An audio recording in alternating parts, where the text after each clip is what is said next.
Hi, this is Scott Walker. Scott, David Koch, how are Hey, you? David. I'm good. And yourself? I'm very well. A little disheartened by the situation there, but what's the latest? We're actually hanging pretty tough. I mean, amazingly, there's a much smaller group of protesters, almost all of whom are in from other states today. The state assembly is taking the bill up, getting it all the way to the last point it can be at where it's unamendable. But they're waiting to pass it till the Senate's in. But the Assembly Democrats have about 100 amendments they're going through.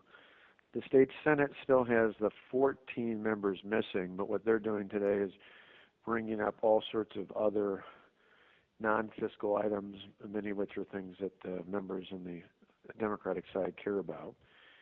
And each day we're going to ratchet it up a little bit. The Senate Majority Leader had a great plan he told them about this morning. He told the Senate Democrats about, and he's going to announce it later today, and that is the Senate Organization Committee is going to meet and pass a rule that says if you don't show up for 2 consecutive days on a session day in the state Senate, the Senate Chief Clerk, it's a little procedural thing here, but can actually have your payroll stopped from being automatically deducted into your Beautiful. checking account, and instead you still get a check, but the check has to be personally picked up, and he's instructing them, which we just loved, to lock them in their desk on the floor of the state Senate. Now, you're not talking to any of these Democrat bastards, are you? There's one guy that's actually voted with me on a bunch of things I called on Saturday for about 45 minutes, mainly to tell him that while I appreciated his friendship and he worked with us on other things, tell him why I wasn't going to budge.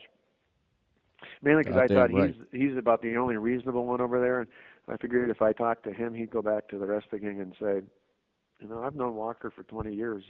He's not budging. Oh, what's his name again? His name is Tim Cullen. All He right. I'll have he. to give that man a call. Well, actually, in his case, I wouldn't call him, and I'll tell you why. He's pretty reasonable, but he's not one of us. Um, Uh, so I would let him be. I think he is in a position where he can maybe motivate that caucus, but he's not an ally. He's just a guy. He was in the Senate years ago. He was actually the Senate Democrat leader back in the 80s, and Tommy Thompson hired him to be the head of Health and Human Services. He went into the private sector, made real money, and became a little more open-minded. And huh. last fall, he got elected to the Senate seat he was in 25 years ago. And he's kind of one of these guys who he really doesn't care. He's not there for political reasons. He's just trying to get something done. So he's good to reach out to for me, but he's not a conservative. He's just a pragmatist. Now, who can we get to budge on this collective bargaining? Well, I think in the end, a couple of the things are one, if I think the paycheck will have an impact. Secondly, one of the things we're looking at next, we'll probably announce in the next day or two. We've been working with our Republican leaders in the legislature. Is we're still waiting on an opinion to see if the unions have been paying to put these guys up out of state. We think there's at a minimum an ethics code violation, if not an outright felony. Well, they're Uh, probably putting hobos in suits. yeah, That's what because we do sometimes. well, I mean, paying for the senators to be put up. I know Ah, they're paying for these guys to be in. No, you can. I mean, people can pay protesters to come in. I mean, that's not an ethics code. But I mean, literally, if the unions are paying the 14 senators, if they're paying for their food, their lodging, anything like that, we believe at a minimum it's an ethics code violation, and it may very well be a felony misconduct in office because, see, technically, it's not just a political contribution. It is if they're being paid to keep them from doing their job, we think that's I mean, there's legally an obstruction, not of justice, but an obstruction of their ability to do their job. And we still got the Attorney General's office is looking into it for us. So we're trying about 4 or 5 different angles. I think each day we crank up a little bit more pressure. But the other thing is I've got layoff notices ready.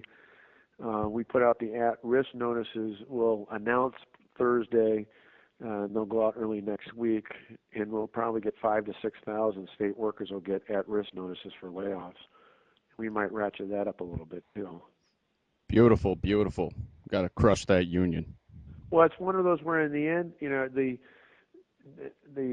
and I've had not only Cullen, I talked to myself, I had 3 or 4 of my other uh, business leader friends who know him over the years, and just kind of pass the message on to these guys. If they think I'm caving, they've been asleep for the last 8 years, because I've taken on every major battle in Milwaukee County, and won even in a county where I'm overwhelmingly overpowered politically, and it's because we don't budge. If you're doing the right Goddamn thing, you stay firm. And in this case, we say we'll wait it out. If they want to start sacrificing thousands of public workers who'll be laid off, sooner or later there's going to be pressure on these senators to come back. We're not compromising. We're not going to. The other thing we may do, because the senator I mentioned thinks that these guys, you got a few of the radical ones who, unfortunately, one of them is a minority leader, but most of the rest of them are just looking for a way to get out of this. They're scared out of their mind. They don't know what it means. There's a bunch of recalls up against them. They'd really like to just get up back here and get it over with. And so the paycheck thing, some of the other things threatens them. I think collectively there's enough going on, as long as they don't think I'm going to cave, which again we have no interest in. An interesting idea that was brought up to me this morning by my chief of staff, if we won't do it till tomorrow, is putting out an appeal to the Democrat leader that I would be willing to sit down and talk to him, the Assembly Democrat leader, plus the other 2 Republican leaders. Talk, not negotiate, and listen to what they have to say. If they will in turn, but I'll only do it if all 14 of them come back and sit down in the state assembly. They can recess it to come back over and talk to me, but they'll have to go back there.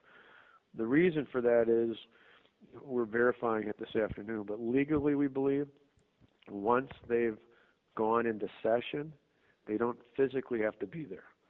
If they're actually in session for that day and they take a recess, the 19 Senate Republicans could then go into action and they'd have a quorum because they started out that way.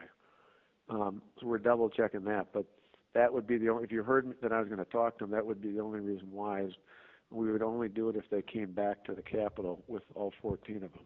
Then my sense is, hell, I'll talk. If they want to yell at me for an hour, I'm used to that.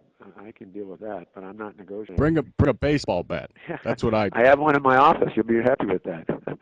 I got a slugger with my name on it. Beautiful. But in the end, this is, and I even pointed out last night, because I'm trying to keep out as many of the private unions as possible. Said this is about the budget. This is about public sector unions. Hell, even FDR got it. There's no place for the kind of, you essentially are having taxpayers' money be used to lobby for spending more of taxpayers' money. It's absolutely ridiculous. Beautiful. So this is ground zero. There's no doubt about it. But I think for us, I just keep telling I tell the Speaker and the Senate Majority Leader every night, give me a list of people I need to call at home, shore them up. The New York Times, of all things, I don't normally tell people to read the New York Times, but the front page of the New York Times has got a great story. One of these unbelievable moments of true journalism, what is supposed to be objective journalism. They got out of the Capitol and went down one county south from the Capitol to Janesville, the Rock County. That's where the General Motors plant once was. Right. They moved out 2 years ago. The lead on this story is about a guy who was laid off 2 years ago. He's been laid off twice by GM, who points out that everybody else in his town has had to sacrifice except for all these public employees. It's about damn time they do, and he supports me. And they had a bartender. They had, every stereotypical blue-collar worker type they interviewed, and the only ones that weren't with us were people who were either a public employee or married to a public employee.